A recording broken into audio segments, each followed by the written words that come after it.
ಇವತ್ತು ಅಕ್ಕಿ ಹಿಟ್ಟಿನ ತಾಳಿಪಟ್ಟು ಮಾಡ್ತಿದ್ದೀನಿ. ಸಬ್ಸಿಗೆ ಸೊಪ್ಪಿನ ಅಕ್ಕಿ ಹಿಟ್ಟಿನ ತಾಳಿಪಟ್ಟು. ಅಕ್ಕಿ ಹಿಟ್ಟನ್ನು ನಾನು ಸ್ವಲ್ಪ ಬಾಯ್ಲ್ ಮಾಡಿಕೊಂಡು ಕುದಿಸ್ಕೊಂಡು ಇಟ್ಟಿದ್ದೀನಿ, ಹಿಟ್ಟು ಮಾಡ್ಕೊಂಡಿದ್ದೀನಿ ಮುದ್ದೆ ಹಿಟ್ಟು ಥರ. ಅದಕ್ಕೆ 1 ಕಟ್ಟು ಸಬ್ಸಿಗೆ ಸೊಪ್ಪು, 1 ಈರುಳ್ಳಿ, 1 ಕ್ಯಾರೆಟು ಇಷ್ಟನ್ನು ಮಿಕ್ಸ್ ಮಾಡ್ಕೊತಿದ್ದೀನಿ.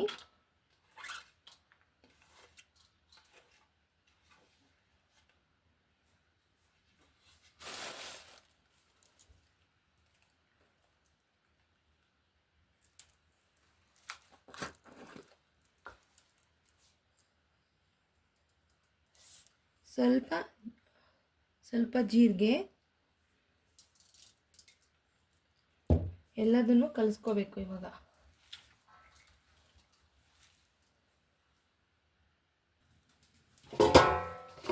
ಇಷ್ಟು ಈ ಥರ ಕಲಿಸ್ಕೊಂಡಿದ್ದೀನಿ. ಇವಾಗ ಒಂದು ಸ್ವಲ್ಪನೇ ಉಂಡೆ ಮಾಡಿಕೊಂಡು ಲಟ್ಟಿಸ್ಕೊಳ್ಳೋಣ.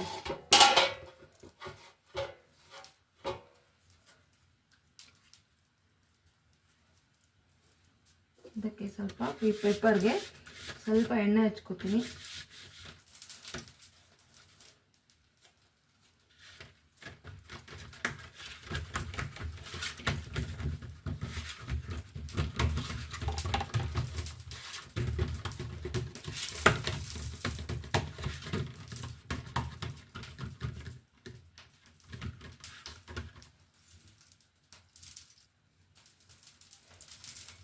ಇಷ್ಟು ತೆಳ್ಳಗೆ ಬೇಕಾದರೂ ಇದನ್ನು ಹಾಕ್ಕೋಬೋದು.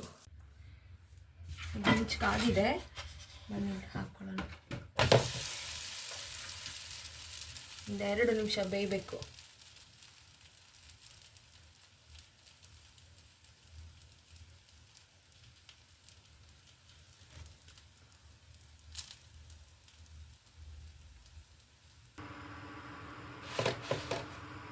ಇವಾಗ ಬೆಂದಿದೆ, 2 ಸೈಡು ಕ್ಲೀನಾಗಿ ಬೇಯಿಸ್ಕೊಂಡಿದ್ದೀನಿ.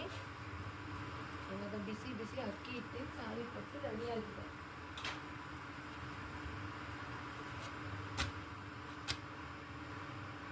ಬಿಸಿ ಬಿಸಿ ಅಕ್ಕಿ ಹಿಟ್ಟಿನ ತಾಳಿಪಟ್ಟು. ಇದಕ್ಕೆ ಕಡಲೆ ಬೀಜ ಚಟ್ನಿ ತುಂಬ ಚೆನ್ನಾಗಿರುತ್ತೆ. ಇದಕ್ಕೆ ಕಡಲೆ ಬೀಜದ ಚಟ್ನಿ ಕಾಂಬಿನೇಷನ್ನು. ಕಡಲೆ ಬೀಜ 1-2 ಸ್ಪೂನಷ್ಟು ಕಡಲೆ ಬೀಜ ತೊಗೊಂಡಿದ್ದೀನಿ. ಈ ಥರ ಫ್ರೈ ಮಾಡ್ಕೊತಿದ್ದೀನಿ.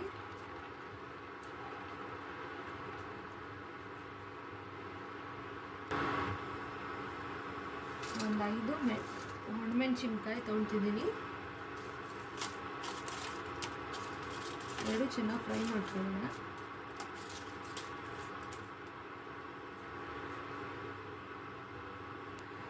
ಇನ್ನೆರಡು ಕರ್ಬೇವಿನ ಸೊಪ್ಪು,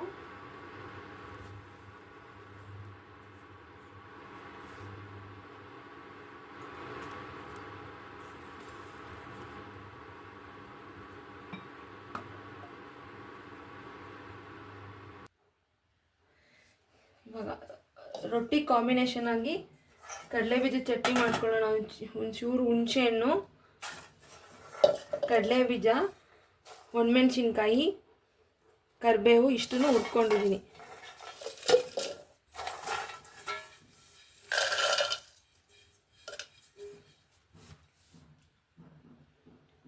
ರುಚಿಗೆ ತಕ್ಕಷ್ಟು ಉಪ್ಪು,